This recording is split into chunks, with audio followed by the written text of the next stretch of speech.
തിരുവനന്തപുരത്ത് നിന്ന് തട്ടിക്കൊണ്ടുപോയ ആളെ കണ്ടെത്തി. തിരുനെൽവേലി സ്വദേശി മുഹമ്മദ് ഉമറിനെയാണ് പോലീസ് കണ്ടെത്തിയത്. വലിയ തുറ കേന്ദ്രീകരിച്ചുള്ള സ്വർണം പൊട്ടിക്കൽ സംഘമാണ് ഉമറിനെ തട്ടിക്കൊണ്ടുപോയത്. വിവരങ്ങളുമായി ടിൻഡു ദാസ് ചേർന്നു. ടിൻഡു, ഈ സംഘത്തിന്റെ ലക്ഷ്യം എന്തായിരുന്നു എന്നുള്ളത് വ്യക്തമായിട്ടുണ്ടോ?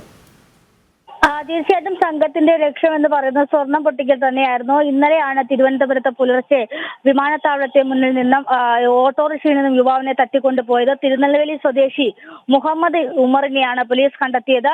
തട്ടിക്കൊണ്ടുപോയത് വലിയതുറ കേന്ദ്രീകരിച്ചുള്ള സ്വർണം പൊട്ടിക്കൽ സംഘമെന്ന് പോലീസ് നൽകുന്ന വിശദീകരണം. വിദേശത്ത് നിന്ന് വന്ന കാരിയറിൽ നിന്നും 64 ഗ്രാം സ്വർണം വാങ്ങാനാണ് ഉമർ ഇന്നലെ വിമാനത്താവളത്തിലെത്തിയത്.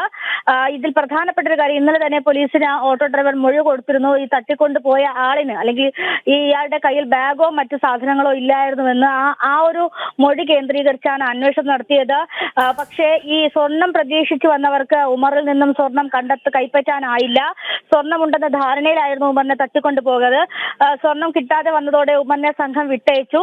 ഉമറിനെ വഞ്ചൂർ പോലീസ് സ്റ്റേഷനിലെത്തി ചോദ്യം ചെയ്യൽ പുരോഗമിക്കുകയാണ്. കഴിഞ്ഞ ദിവസങ്ങൾ സൂചിപ്പിച്ചപ്പോൾ തന്നെ മാസങ്ങൾക്ക് മുമ്പാണ് ഇത്തരത്തിൽ സ്വർണം പൊട്ടിക്കൽ കേസുമായി ബന്ധപ്പെട്ട 2 തട്ടിക്കൊണ്ടുപോകലുകൾ തലസ്ഥാനത്ത് നടന്നത്. സമാനമായ രീതിയിൽ തന്നെ വലിയതുറ കേന്ദ്രീകരിച്ച് നടത്തുന്ന അല്ലെങ്കിൽ വലിയതുറ കേന്ദ്രീകരിച്ചുകൊണ്ട് നടക്കുന്ന സ്വർണം പൊട്ടിക്കൽ സംഘമാണ് ഇന്നലെ യുവാവിനെ തട്ടിക്കൊണ്ടുപോയത്. തമിഴ്നാട് സ്വദേശിയാണ്. എന്തായാലും സംഭവവുമായി ബന്ധപ്പെട്ട് ഇന്നലെ പൂന്തുറയിൽ നിന്നും ഒരു കാറ് പോലീസ് കണ്ടെടുത്തിരുന്നു. ഈ CCTV കേന്ദ്രീകരിച്ചുള്ള അന്വേഷണത്തിലാണ് സംസ്ഥാനം വിട്ടുപോയിട്ടില്ല എന്ന് മനസ്സിലാവുകയും ഉമറിനെ വലിയതുറ കേന്ദ്രീകരിച്ച് പോലീസിന് പിടികൂടാനും കണ്ടെത്താനും സാധിച്ചത്. ലക്ഷ്മി. ശരി.